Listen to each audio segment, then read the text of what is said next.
నిషి చేసిన పనికి ఇంట్లో పని మనిషి రాధక్క పని ఆపేస్తుంది.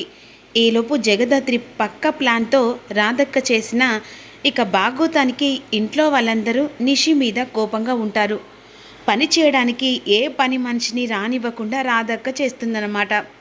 ఈలోపు వంటగదిలో వంట చేయాలని చెప్పేసి జగదాత్రికి చెప్తుంది. కానీ యథావిధిగా జగదాత్రి చేసే పని చేస్తుంది. బయటి పని ఎవరు చేయాలని చెప్పేసి అంటుండగా, ఏంటే నేను బయటి పని చేయనా? తేరగా తింటూ ఇంట్లో మీరుంటున్నారు కదా, బయటి పని నువ్వు చెయ్యి, వంట పని నేను చేస్తాను అని చెప్పేసి నిషి వంటగదిలోకి వెళ్ళి నానా నరకయాతన పడుతూ ఉంటుంది.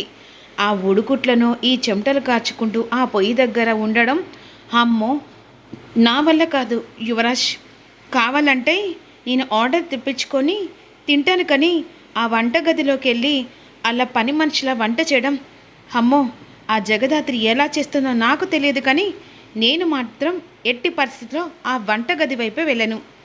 అలా చెయ్యని దానివైతే, చాతగానే దానివైతే అసలు ఇంట్లో ఉన్న పని మనిషిని ఎందుకో రాకుండా చేసావు? నీ కోపంతో అహంకారంతో ఈరోజు ఇలా చేసావు కాబట్టే ఇలా నీకు కనిపిస్తుంది. తప్పదు నిషి, ఖచ్చితంగా వంట చేయాల్సిందే. ఏంటి వదినా, ఏదో నాకు పెత్తనం ఇచ్చినట్టు వంటగదికి పర్మనెంట్గా నేనే వంట చేయనట్టుగా మాట్లాడుతున్నావు? ఆ జగదాత్రి ఉంది కదా, ఏంటి జగదాత్రి అన్ని పనులు చేయాలని చెప్పేసి ఏంటి పని మనిషి అనుకుంటున్నావా? ఇదంతా చేసింది నువ్వు. జగదాత్రి ప్రతి ఒక్క పని నుంచి వంట చేసేదాకు తనే ఉంటుంది. ఇప్పుడు బయట పని తనకి చెప్పావు, తను ఆ బయట పని చేస్తుంది.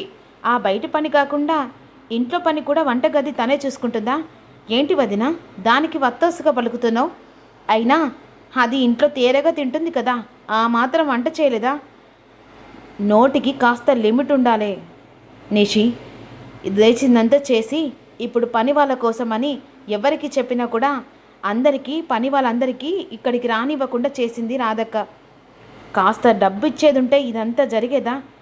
నువ్వు లేనిపోని అన్ని పెత్తనం తీసుకుంటా ఆఖరికి వచ్చేసరికి ఇలాంటి బాగోతాలు పెడతావని నాకు బాగా తెలుసు అని సుధాకర్ అంటూ ఉంటాడు. ఏంటి మామయ్య, ఏదో నీ తప్పు చేసినట్టు మాట్లాడుతున్నావు? తప్పు చేశానా అని చెప్పేసి నీకు నువ్వే సమర్థించుకుంటున్నావంటే నేను ఏమన్నాను కూడా అర్థం కావట్లేదు. అమ్మ జగదాత్రి, ఏంటి మామయ్య? ఏం లేదమ్మా, ఈ ఒక్కరోజుకే ఇంట్లో వాళ్ళు సతమతం అవుతున్నారు. ఎవరైనా నీకు తెలిసిన వాళ్ళుంటే పనికి రమ్మని చెప్పుమా. సరే మావయ్య, ఎవరైనా ఉంటే నేను వెళ్ళి కనుక్కుంటాను. అది తీసుకొచ్చేది ఎప్పుడు? ఇప్పుడు ఈ వంటగదిలో వంట చేసేదేవదు. ఈ పూటకు నేను చేస్తానులే నిషి. Thank God. అమ్మో, ఆ వంటగది వైపు చూస్తేనే ఒళ్ళంతా జలకరిస్తుంది. వెళ్ళి ఫ్రెష్ అప్ కావాలి. ఈ అవతారం చూస్తుంటే ఈ ఇంట్లో నిజంగానే పని మనిషిలాగా అయ్యేట్లా ఉన్నాను. అమ్మో అని వెళ్ళిపోతుంది. ఇదే కదా నాకు కావాల్సింది. ఇప్పుడు అత్తయ్యను ఇంట్లోకి రియల్ ఎంట్రీ ఇచ్చేలా చేస్తాను. సరే వదిన, నేను కాస్త బయటికి వెళ్ళొస్తాను. పని వాళ్ళు కూడా కావాలి కదా, ఇలా ఇంటి పని అని అంటే. అవును జగదాత్రి, ఎవరైనా సరే డబ్బు ఎక్కువైనా సరే ఇంటి పని చేసి పెడితే సరిపోతుంది. సరే వదిన, నేను వెళ్ళి కనుక్కుంటానని చెప్పేసి కేదార్ జగదాత్రి వెంటనే రాగినున్న చోటుకు వెళ్తారు. అత్తయ్య, ఏంటమ్మా? అత్తయ్య, మనం అనుకున్నట్టుగా నువ్వు మా ఇంట్లో అడుగు పెట్టబోతున్నావు. ఎలా అమ్మా? జరిగిన విషయం అంతా చెప్తుంది. అప్పుడే వెంట కాస్త డిసప్పాయింట్ అవుతుంది. ఏమైంది అత్తయ్య? ఏం లేదమ్మా, ఆ నిషి ఒకవేళ కనిపెడుతుందేమో. ఎట్టి పరిస్థితిలో కనిపెట్టకుండానే నేను ఇలా రెడీ చేస్తాను. నువ్వు పని మనిషిలా కాకపోతే ఇలా న్యాచురల్గా కాదు, ఘాటుగా సమాధానం చెప్పేలా మాట్లాడాలి. ఒకప్పుడు రాగిని అత్తయ్య ఎలా ఉంటుందో అలా కాకుండా అదర్ లాంగ్వేజ్ మాట్లాడాలి. ఒక ఊరు నుంచి వచ్చే ఒక ఇంట్లో పని వాళ్ళలాగా ఎలా ఉంటారో అలా మాట్లాడాలి. సరే అమ్మా, ఇప్పుడు నా కోసమే ఇదంతా చేస్తున్నావు. నా ప్రాణాలు కాపాడడానికి ఇదంతా చేసావు. నేను నీ గురించి తెలుసుకున్నాను. ఈ మాత్రమైనా నీకు సహాయపడితే మా వదిన పైనుంచలి కనీసం నా పైన జాలి చూపిస్తుంది. పదత్తయ్య వెళ్దామని చెప్పేసి వెంటనే జగదాత్రి రాగిని గెటప్ చేంజ్ చేస్తుంది. అవును అత్తయ్య గెటప్ చేంజ్ చేసావు, కానీ పిన్నికి ఏం పేరు పెట్టాలనుకుంటున్నావు? ఏం పేరు పెడదాం? మైసమ్మ.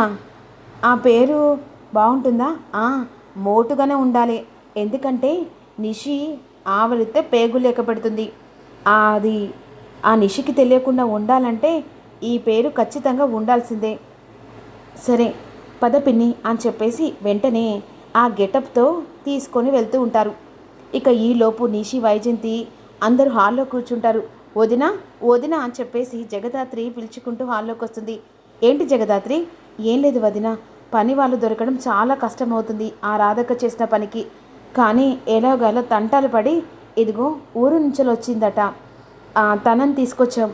ఎవరు? ఎక్కడుంది? మైసమ్మ మైసమ్మ అని చెప్పేసి జగదాత్రి పిలుస్తుంది. ఇక రియల్ ఎంటితో ఒక సంచి పట్టుకొని వెంటనే ఇంట్లో కుడికాలు కాకుండా ఎడమకాలు పెట్టేస్తుంది. ఇల్లంతా గగ్గోలు వెగుతుంది. నిషి వైజయంతి కంగు తింటారు. లోపలికి వచ్చిన తర్వాత వదిన తినే. ఏందమ్మా ఏంది? ఇల్లంతా గిట్ల పెద్దగా ఉంది ఏంది?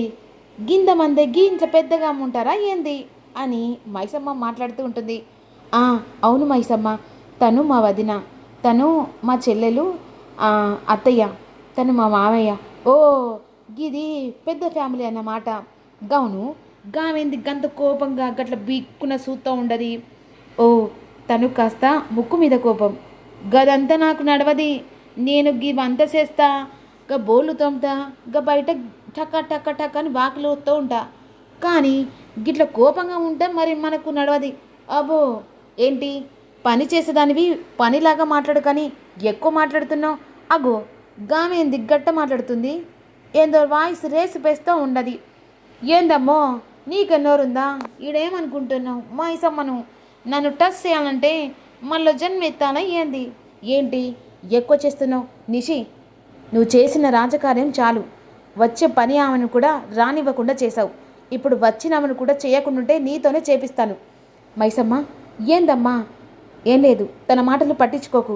ఏంటి వదిన, ఆఫ్టర్ ఆల్ వచ్చిందా 5 నిమిషాలలో ఎంత గంగోళం చేస్తుంది. ఇదిగో ఇదిగో ఇదిగో నా జోలికి వచ్చావనుకో మర్యాదగా ఉండదు. ఏందా అనుకుంటున్నావో ఏందో. మైసమ్మ వదిలే. ఇదిగో అమ్మ, ఇగో ఒకటే చెప్తున్నాను, ఈ ఇంట్లో అడుగుపెట్ట ముందుకు నాకు రివర్స్గా మాట్లాడితే మర్యాదగా ఉండదని చెప్పాను కదా. అలా అయితేనే ఒప్పందం ప్రకారం మీ ఇంట్లో అడుగుపెట్టాను. ఏంటి అక్కడ ఒప్పందం కూడా చేసుకొని వచ్చావా? ఇదిగో మాటి మాటికి మధ్యలో వస్తుంది ఈ బొమ్మ. ఏంటి బొమ్మనా? నేను బొమ్మనా? అదిగో గేమ్ దిగి ఆడపిల్ల గట్ట అంటుంది. ఇదిగో ఈ పని నాకు నచ్చదు, నేను బయట వేరే పని చూసుకుంటాను, పోతున్నాను.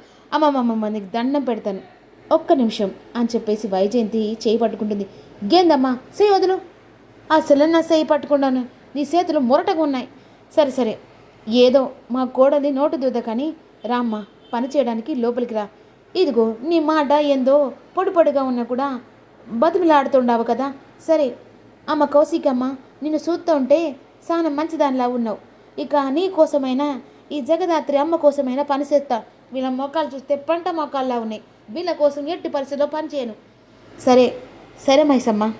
జగదాత్రి, మైసమ్మకు ఆ రూమ్ చూపించు. సరే రా మైసమ్మ అని చెప్పేసి జగదాత్రి రూమ్లోకి తీసుకెళ్తుంది. ఇక జగదాత్రి రాగిని పర్ఫార్మెన్స్కి నవ్విపోతూ ఉంటుంది. సూపర్ అత్తయ్య, నీ పర్ఫార్మెన్స్కి ఎవ్వరు నిన్ను గుర్తుపట్టలేకపోయారు. ఇలాగే కంటిన్యూషన్ చేస్తూ ఉండు అని ఈ విధంగా జగదాత్రి రాగినికి చెప్తూ ఉంటుంది.